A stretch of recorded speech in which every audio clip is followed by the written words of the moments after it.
My husband never loved you. He pitied you. Those were Harold's first words to me that morning. No greeting. No pretense. Just a blade disguised as conversation. He stood in my garden as though it still belonged to him, eyes bright with the smugness of a man who believes cruelty is proof of strength. He delivered the line the way shallow men do, expecting it to shatter, not realizing glass hardens in winter. I simply looked at him, my hands still resting on the rosemary I had been pruning for the past hour. My heartbeat didn't stir. Grief had already carved deeper wounds than arrogance could reach. He smirked, waiting for collapse. Men like Harold mistake silence for defeat because they cannot comprehend the dignity of restraint. He told me he stayed because he felt sorry for you. He added, voice oily, rehearsed, too desperate to wound. Perhaps he thought twisting memory could undo love. Perhaps he needed to believe pity built a marriage so his betrayal might feel less small. I brushed soil from my palms. Slow, steady. My back remained straight. My breath did not change. When I finally met his gaze, he faltered, for half a second. Power rarely announces itself, but it is unmistakable when encountered. That must be a comfort to you, I murmured, soft as linen folded at dusk. To imagine a version of him you could compete with. His jaw clenched. Truth, even whispered, is louder than spite, screamed. He recovered with bluster. You'll be alone soon. And when this house becomes too much, don't expect sympathy. How curious. To threaten solitude, to someone who has already learned its language and found it peaceful. Inside, I thought of my late husband's hands calloused, steady, gentle, and of evenings when the wind chimes outside our window chimed like laughter sealed in old wood. Love does not vanish just because someone covets the space it once lived in. Some attachments rot, some root. I wiped my shears, calm and methodical. Harold, I said evenly, I don't require sympathy. Certainly not yours. For a moment his face emptied, like a man realizing the stage lights were never shining on him. He opened his mouth, but there was nowhere left to go.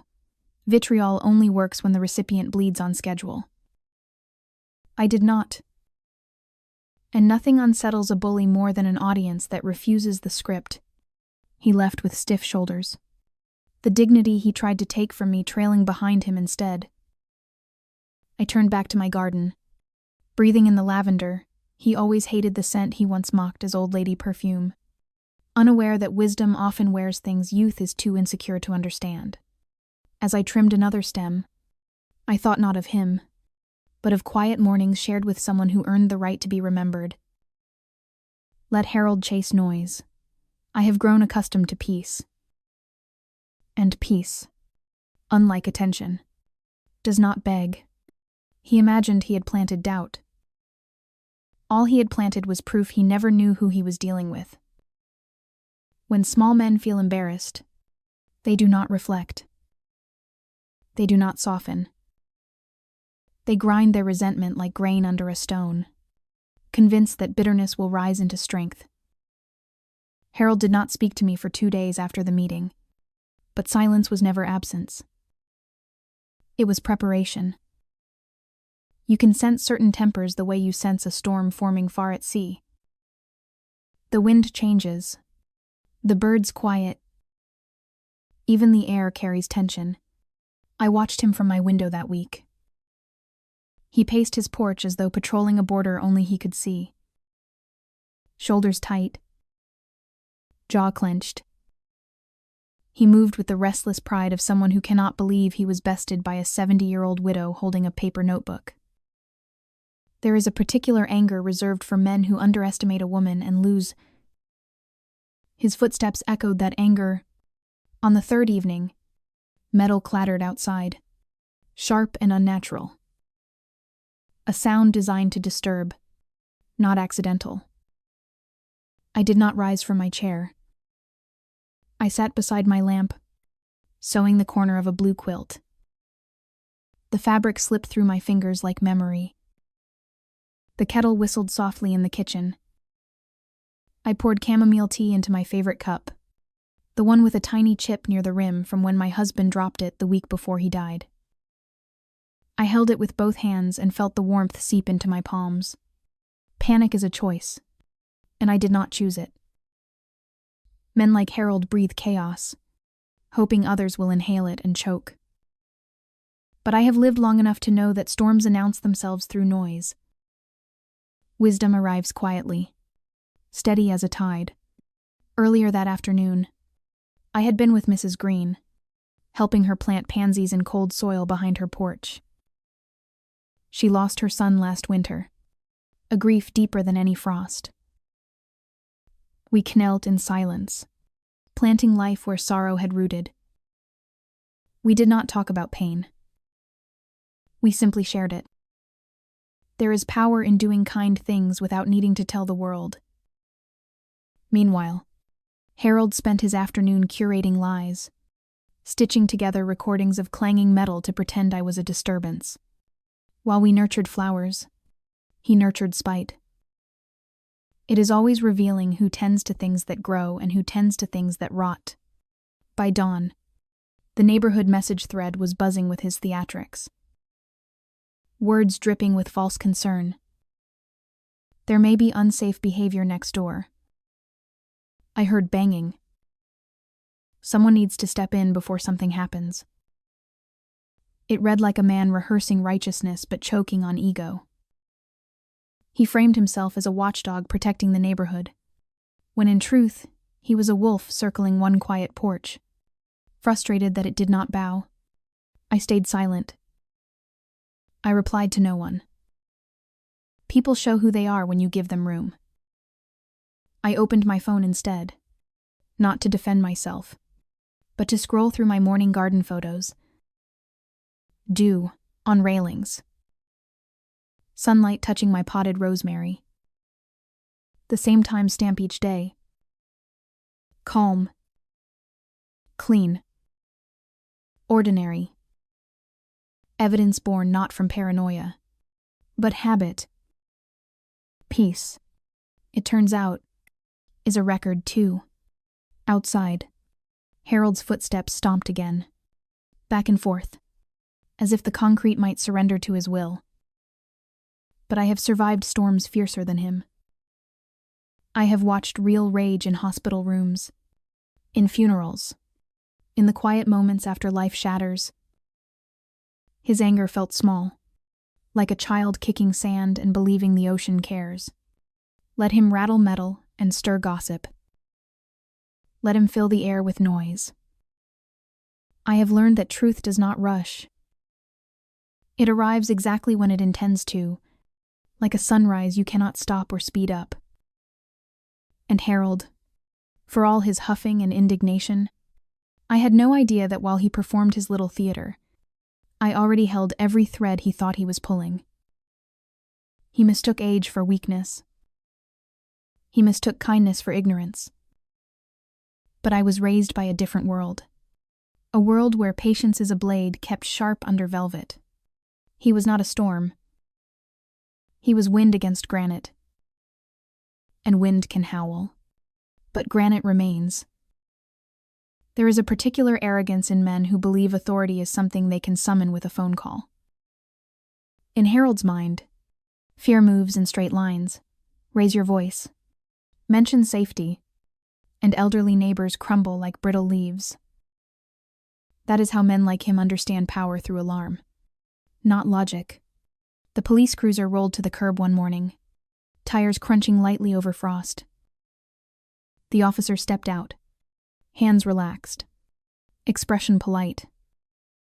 He greeted me by name. We had spoken before at the community bake sale. His wife loves my peach cobbler. He asked gently if everything was all right. His tone was careful, the way someone speaks to both sides of a story they haven't heard yet. Behind him, Harold stood on his driveway, chest puffed, pretending to be calm. The way a rooster pretends to be dignified while tripping over its own wings. He folded his arms, nodding as though he'd caught me. His smile was small and sour. I invited the officer onto my porch. I offered him tea. He declined, but his eyes softened. Gestures matter, even when cups remain empty. I spoke slowly, evenly. No high pitch. No frantic retelling. Calm is its own testimony. It unsettles those who expect trembling. I understand someone is concerned. I said, "Would you like to see my morning routine?" I showed him my tidy porch. Fresh sweet marks on the boards. A clean railing. The quiet wind chimes tucked away neatly on a hook. A few potted herbs, unfazed by winter. He glanced around, taking in the stillness. No debris. No metal scraps. No sign of chaos, just order earned through discipline, not demanded through intimidation. Across the lawn, Harold's jaw shifted. His superiority began to crack, not with noise, but with silence he could not interrupt. "I do have documentation," I added softly. As if words were lace, I placed on silk. I showed the officer a small stack of photographs, one each morning. Same angle. Same timestamp. Clear porch. Calm porch. Peaceful. A routine of consistency and truth. He looked through them slowly. A man trained to spot lies knows when he sees rhythm instead. His brow smoothed. His stance relaxed. He handed the photos back with a nod that said more than words could. "Everything looks fine here, ma'am. You seem very attentive to your home." Attentive. Such a simple word. Yet in that moment, it was a verdict. Harold opened his mouth, but his voice faltered, caught between indignation and disbelief. Authority had not bowed at his gesture. The world had not rearranged itself to suit his narrative. His tricks had not trapped me, they had exposed him. "I appreciate you checking," I said quietly to the officer. Sometimes concern comes from misunderstanding. Or assumptions. The officer gave a knowing half smile. "You have a good day, ma'am."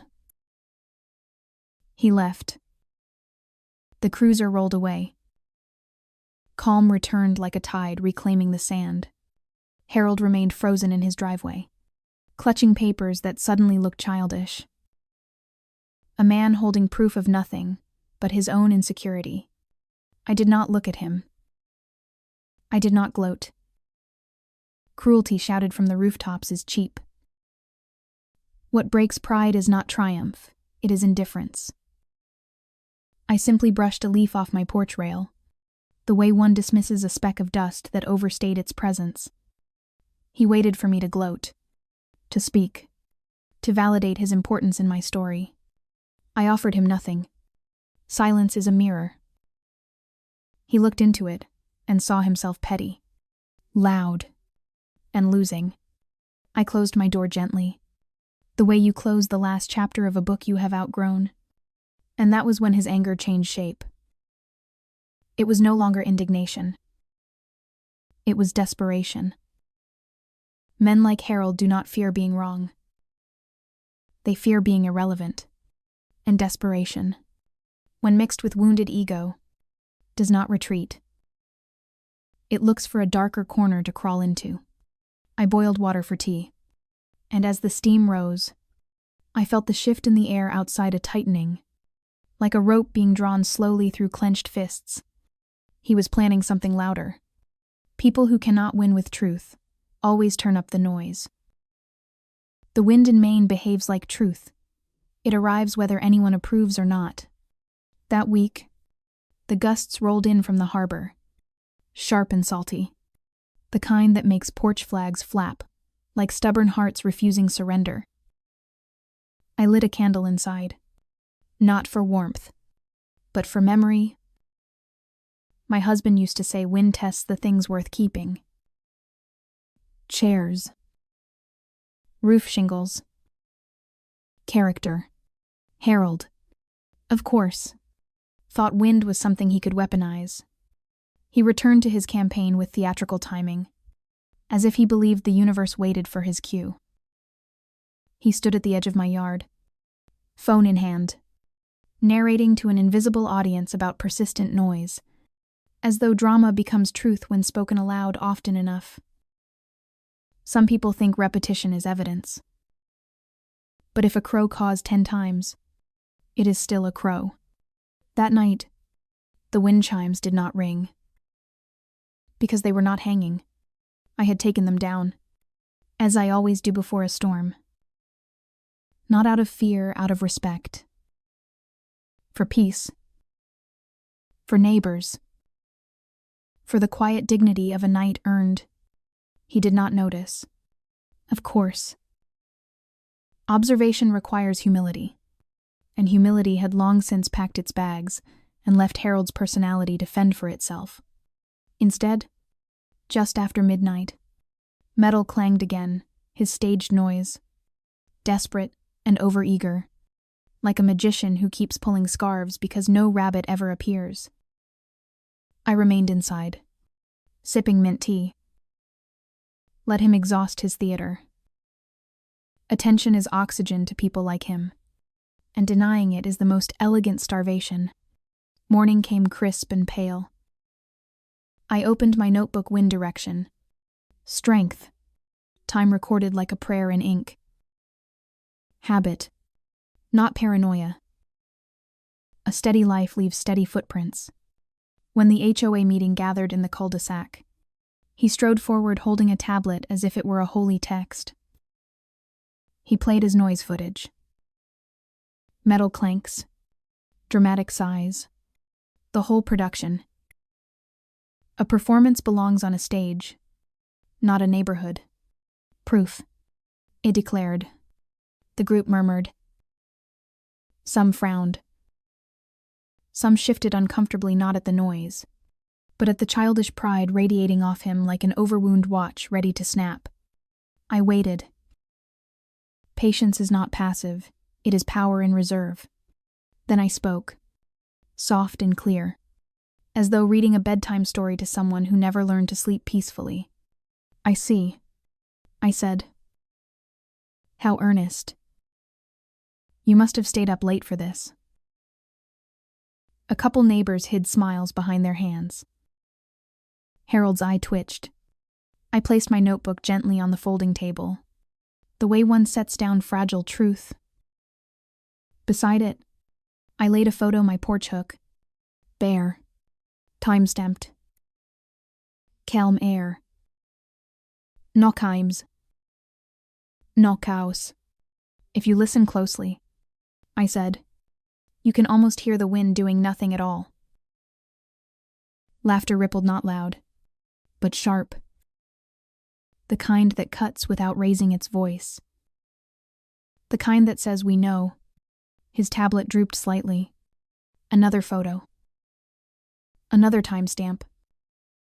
Empty porch. Empty hook. Stillness documented by consistency, not dramatics. I suppose. I continued with a small, polite smile. If one cannot predict wind, one might try inventing noise. Effort is admirable, even when misplaced. More stifled chuckles. One neighbor coughed the way people do when they try not to laugh in church. Harold flushed, dull red, not the angry red of fire, but the blotchy red of embarrassment slowly suffocating ego. It spread like spilled wine on cheap fabric. The HOA president cleared his throat. We appreciate clarity. Nora. Clarity. Another gentle word with the weight of a verdict. Harold opened his mouth, but nothing arrived. When pride breaks, Silence leaks out first. I offered him a kindly nod, the sort one gives a child who has just learned gravity by dropping his favorite toy. The weather humbles us all eventually, I murmured. Some sooner than others. And then I turned to leave. Not triumphant, simply finished. There is no need to stomp on a fallen crown when the ground is already doing the work. He watched me go, small in a way he had never imagined himself being. Pride is loud. Dignity never needs volume. The wind brushed across my face, cool and honest. Storm pass. But sometimes, what's left afterward is revelation. And Harold was running out of places to hide from his own reflection. I did not see Harold in the days after the meeting. The yard was quiet, the wind honest again, and it felt as though the world had paused to exhale.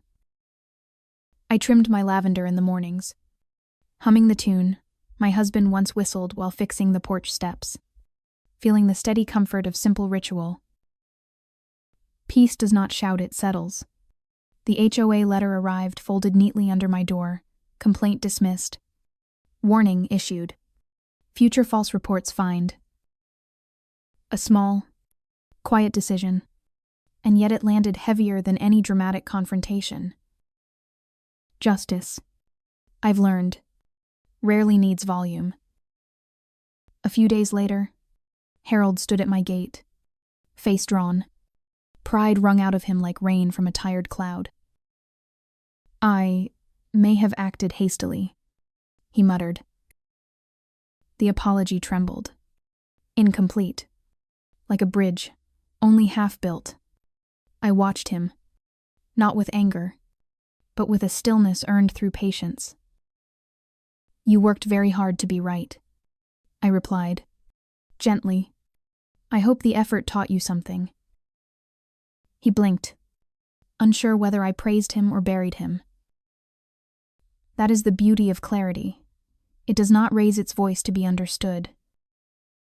When he whispered, I'm sorry, there was no triumph in me. Some men break not when they lose, but when they finally see themselves. I handed him a twine-tied box. Your wind chimes, I said. Confusion flickered across his face. He had forgotten his own noise long before he tried to silence mine. I smiled, small and even. I thought peace was worth more than winning. It was not forgiveness for him. It was freedom for me. A week later, a quiet moving truck came and went. No drama. No announcements.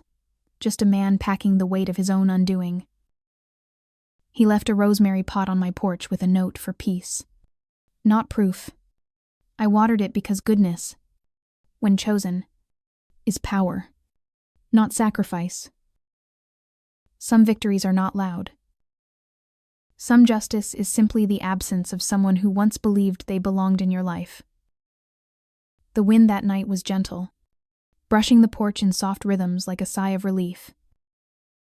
And I understood I had not won by breaking him, I won by refusing to carry him. Mercy did not mean he returned. It meant he didn't follow. Some stories aren't about revenge. They're about remembering who we are once the noise leaves. If my journey resonates with you, if you believe dignity whispers louder than cruelty ever, could then stay with me. There are more truths worth unfolding, more quiet victories worth witnessing. Subscribe, so you don't miss the next chapter of Women Who Do Not Break. We simply rise where others thought we would crumble. And if you've ever been underestimated, you'll feel at home here.